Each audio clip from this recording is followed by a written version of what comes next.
Friends, मैं प्रतिभा गुर्जर आपके अपने चैनल रानी बाइट में आपका स्वागत करती हूँ। तो आज मैं हाजिर हूँ फिर एक नई रेसिपी के साथ। तो चलिए बनाते हैं हमारी रेसिपी।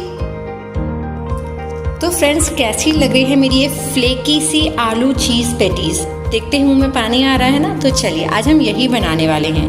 इसके लिए मुझे चाहिए 4 cup maida and 1 tablespoon of sugar, 1 teaspoon of salt, as well as I'm needing a 1/4 cup full of oil. It is flavorless oil, कोई भी ले सकते हैं. And I also need a cup of ice cold water. और मैंने 1 teaspoon vinegar इस water में डाल दिया है. ठीक है. तो अब जो मेरा फ्लावर है उसके साथ मैं ऑयल को काफ़ी अच्छे से कंबाइन करने वाली हूँ with the help of my thumb and finger. पूरा रब करेगा, बिल्कुल क्रम्बल सा हो जाना चाहिए. ये स्टेप बहुत ज़रूरी है. Don't skip this step because जब आप पेटीज बनाएंगे तो उसकी जो फ्लेकी लेयर्स होंगी ना, उसका जो क्रिस्पीनेस है वो इसी की वजह से आने वाला है. सो अपने ऑयल को मैदे के हर एक पार्ट में बहुत अच्छे से मिक्स करेगा और जब ये पूरा हो जाएगा तब मैं इसमें अपना कोल्ड वाटर डालूंगी. Don't add ice. I just need only water, ice cold water. Okay. So उसकी हेल्प से हम डो बनाएंगे. Dough should be little harder. Puri के डो से थोड़ा ज़्यादा थिक लगाइएगा एंड लगाने के बाद उसे 10 मिनट के लिए छोड़ दीजिएगा. एंड 10 मिनट छोड़ने के बाद ये मैंने मेरा डो ले लिया है. अब मैं आपको दिखाती हूँ कि मेरा डो का क्या टेक्सचर है. आप देख रहे हैं काफ़ी रफ लग रहा है, काफ़ी अनइवन है. अब हम इसे स्मूथ करेंगे, इसे लचीला बनाएंगे. सो फॉर दैट हमें 5 मिनट तक इसको नीट करना है. इसको अच्छे से दबा दबा के with the help of your palm इसको नीट करिएगा. आफ्टर 5 मिनट जब आप इसे अच्छे से दबा दबा के इस तरह से नीट कर लेंगे so do become a very soft and very smooth. आइए मैं आपको इसका टेक्सचर दिखाती हूँ. अब आप देख सकते हैं बिल्कुल रफनेस गायब हो चुकी है. काफ़ी फ्लफी, काफ़ी स्मूथ मेरा डो हो चुका है. अब मैं इसे वापस रेस्ट करने के लिए रखूँगी अप्रॉक्सीमेट 20 मिनट के लिए. तो किचन टॉवल को वेट करिए, इसके ऊपर कवर करके इसे 20 मिनट छोड़ दीजिए. ठीक है. इसको रेस्ट देना ज़रूरी है. हर बार जब जब मैं आपको बताऊँगी इसे रेस्ट देंगे तो आपका जो रिजल्ट आएगा बिल्कुल वैसा ही आएगा जैसा आपने स्टार्टिंग में पिक्चर में देखा था. So dust some maida on your counter. Remove the dough from the bowl and make a big पेड़ा. हम अब इसे रोल करेंगे. तो रोल करने के लिए हम इसका एक लोया बनाएंगे. As you can say a peda type. तो हमने पेड़ा बना लिया है. अब हम इसे अच्छे से दबा के रोल आउट करने वाले हैं. और जब तक मैं इसे रोल करूँगी मैं आपको एक चीज़ और बताती हूँ. मैंने यहाँ मार्जरीन लिया है. आप चाहें तो इसे देसी घी के साथ भी बना सकते हैं. देसी घी को फ्रिज में रखिए अप्रॉक्सीमेट 30 मिनट एंड स्पून से उसे निकालिए और फिर अपने फिंगर की हेल्प से उसे थोड़ा सा पतला पतला कर लीजिए. ठीक है. और फिर उसको किचन काउंटर पे अप्रॉक्सीमेट 4 to 5 मिनट के लिए छोड़ दीजिए. थोड़ा सॉफ्ट हो जाएगा और फिर इसे अपने फिंगर से फैला फैला के पूरे डो पे लगा लीजिए. ये मार्जरीन है. इसे रूम टेम्परेचर पे रख के हम आराम से काम कर सकते हैं.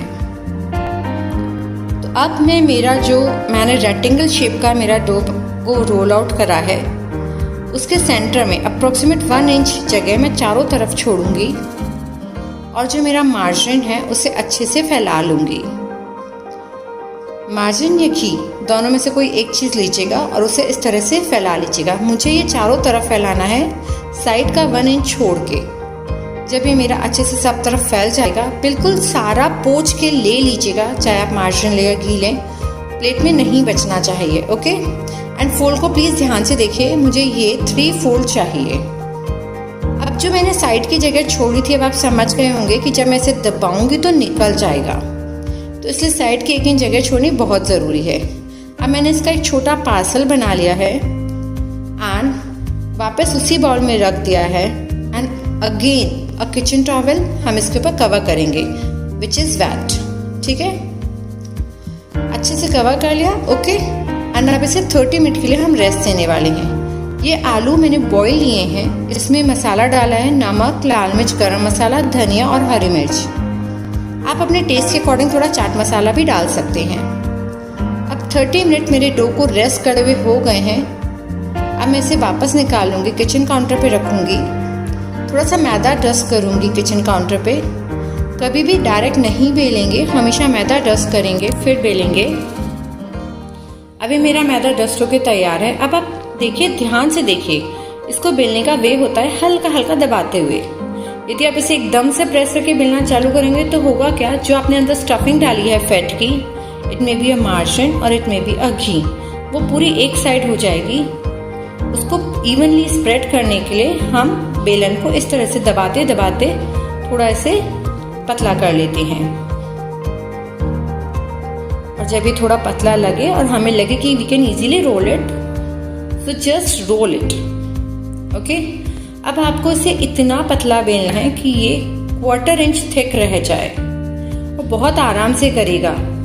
अच्छा, एक चीज़ मैं यहाँ आपको बताना भूल गई कि यदि आप घी के साथ इसको बनाएंगे तो आप इसे किचन काउंटर पे नहीं छोड़ेंगे।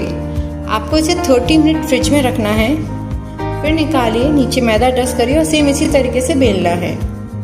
पर जब भी घी के साथ काम करेंगे तो उसको फ्रिज में रखना कंपलसरी है। आप चाहें तो यहाँ घी ले सकते हैं, आप चाहें तो यहाँ बटर भी ले सकते हैं।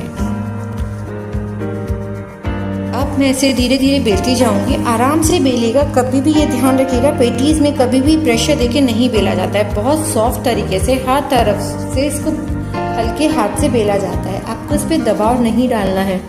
जैसे आप आलू का पराठा बनाते हैं तो उसे कितने हल्के हाथ से बेलते हैं ना, बस हमें यहाँ पे वही टेक्निक को यूज़ करना है। और जब ये थोड़ा बड़ा हो जाए तो इसे बेलन पे इस तरह से रोल करिए एंड वापस मैदा स्प्रिंकल कर दीजिए। ये देखिए, बिल्कुल आराम आराम से इसी तरह से हम इसे बढ़ाते जाएंगे।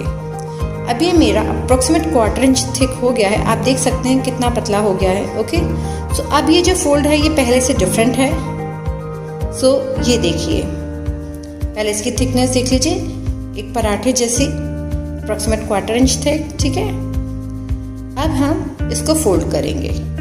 एक साइड से उठाइए, 1/4 हिस्सा हम लेंगे और नेक्स्ट 1/4 के ऊपर रख देंगे, बिल्कुल इस तरीके से। अब दूसरी साइड से भी इसी तरह से उठाएंगे 1/4 पार्ट को हम एंड उसे नेक्स्ट 1/4 पार्ट के ऊपर रख देंगे। हम इसे बुक फोल्ड भी बोल सकते हैं। और फिर नीचे की साइड से फोल्ड करेंगे और बिल्कुल यही प्रोसेस। ये ध्यान रखिएगा बीच में सल ना आए। मैं नेक्स्ट के साथ भी करने वाली हूँ। अगेन मैंने एक छोटा सा पार्सल बना लिया है। वापस मैं इसे बाउल में रखूँगी और यदि ये मार्जरीन का है तो किचन टॉवल पे छोड़ दी, तो किचन स्लैब पे छोड़ दीजिए। और यदि घी है तो इसे 30 मिनट के लिए फ्रिज में छोड़ दीजिए।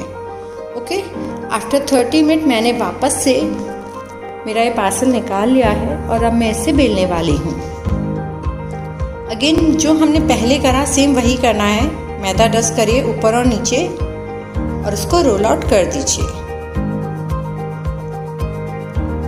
बिल्कुल पहले जैसा ही, सेम ही टेक्निक हमें। अब देखिए, बिल्कुल उसी तरीके से मैंने बेला है।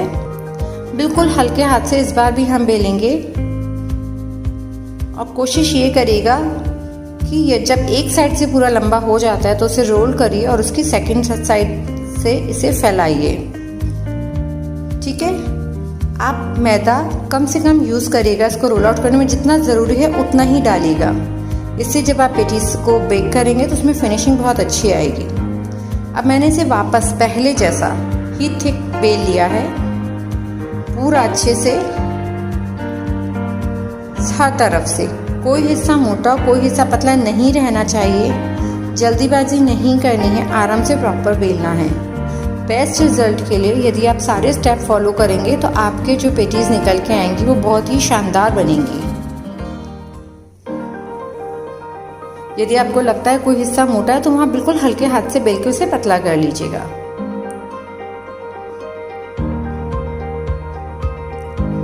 ये मेरा परफेक्टली बेल चुका है, आप देख सकते हैं।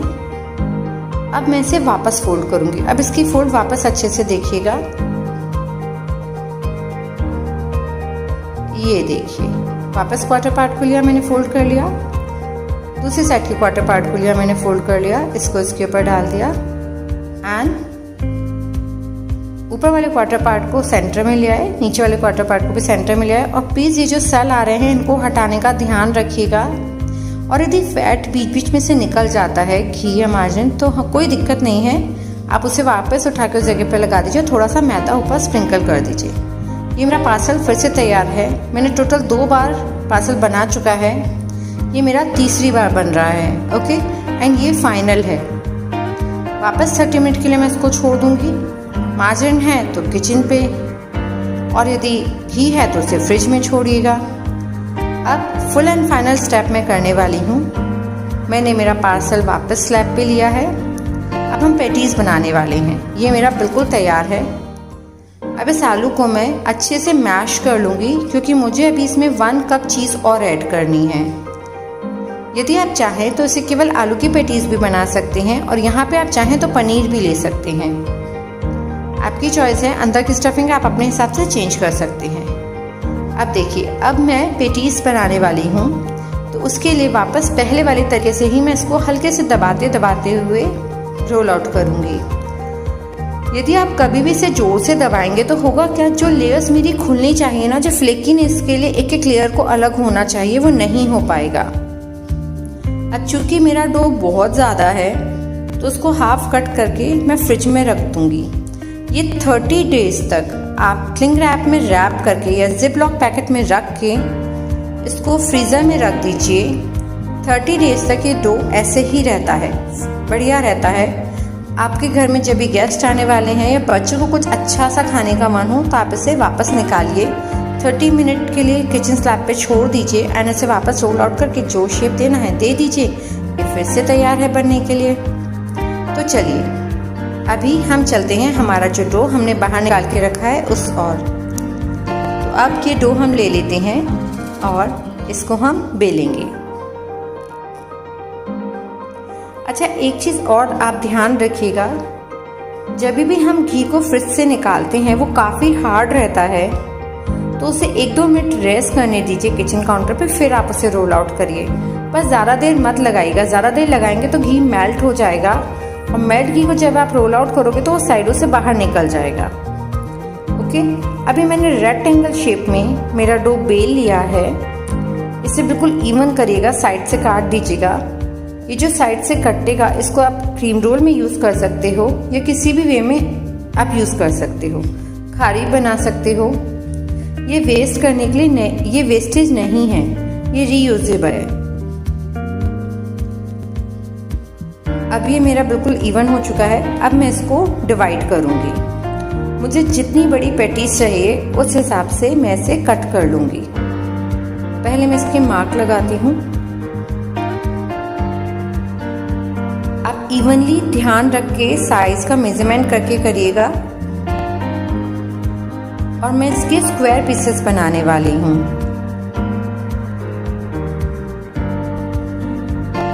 ठीक है, ये इसमें मेरी 6 पैटीज को मैंने कट कर लिया है। 6 स्क्वायर्स मेरे कट हो गए हैं। अब मैं इस पे मेरा पोटैटो एंड चीज़ स्टफिंग रखने वाली हूँ। अप्रॉक्सीमेट 1 टेबलस्पून भर के मैंने सबके बीच में मेरी चीज़ एंड पोटैटो स्टफिंग रख दी है। अब मुझे इनको सील करना है। अब सील करने के लिए मुझे एक मीडियम चाहिए। वो मीडियम में लेने वाली हूँ वाटर। मैं वाटर ब्रश में लगाऊंगी और इसका जो ट्रायंगल पार्ट है एक साइड का, उसको मैं उससे कवर कर दूंगी या कोट कर दूंगी। देखिए मैं बताती हूँ कैसे करना है। आप ब्रश को पानी में डिप करिए और ये जो हमारा स्क्वायर पीस है पेटीज का, उसके एक एंड से चालू होकर कंटिन्यू 2 एंड पे दूसरे एंड तक चलिए। ठीक है, अब इस पीस को उठाइए और दोनों एंड्स को जोड़ दीजिए इस तरह से। ध्यान रखिए बहुत जोर से नहीं दबाना है। ये जिसकी जो साइड का एज है उसे पूरा खुला रखना है। उसके जस्ट पीछे वाले पार्ट को आपको फिंगर एंड थंब इनकी हेल्प से दबाना है। बिल्कुल इसी तरीके से मैं दूसरे पे आपको लगा के बताती हूँ। ये देखिए, ये मैंने इसका ट्रायंगल वाली साइड में लगा दिया है। अब इसे मैं उठाऊंगी और साइड को नहीं दबाऊंगी, इसका अंदर वाला पार्ट जो है पानी जहां मैंने लगाया है उसको बिल्कुल हल्के हाथ से दबाते जाऊंगी।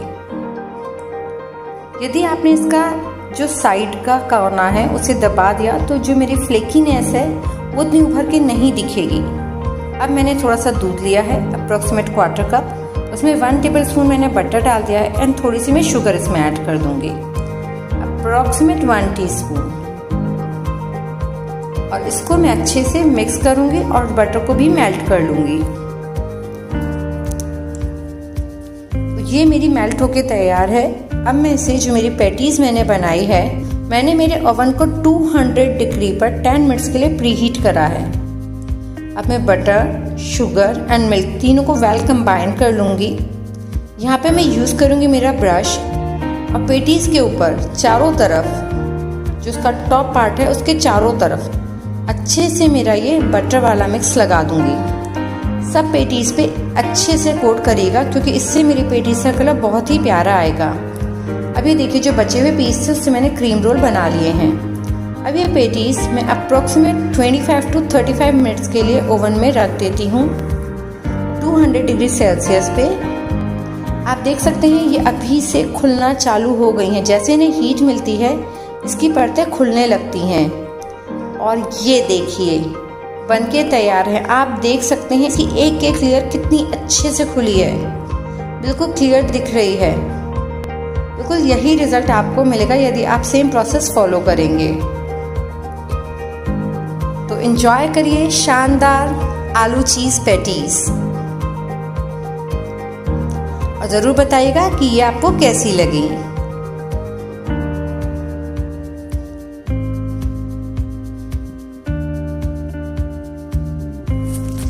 आई होप आपको आज की रेसिपी बहुत पसंद आई होगी। सारे इंग्रेडिएंट्स की डिटेल आपको डिस्क्रिप्शन बॉक्स में मिल जाएगी। तो प्लीज़ मेरे चैनल को लाइक, शेयर एंड सब्सक्राइब ज़रूर करिएगा। मिलते हैं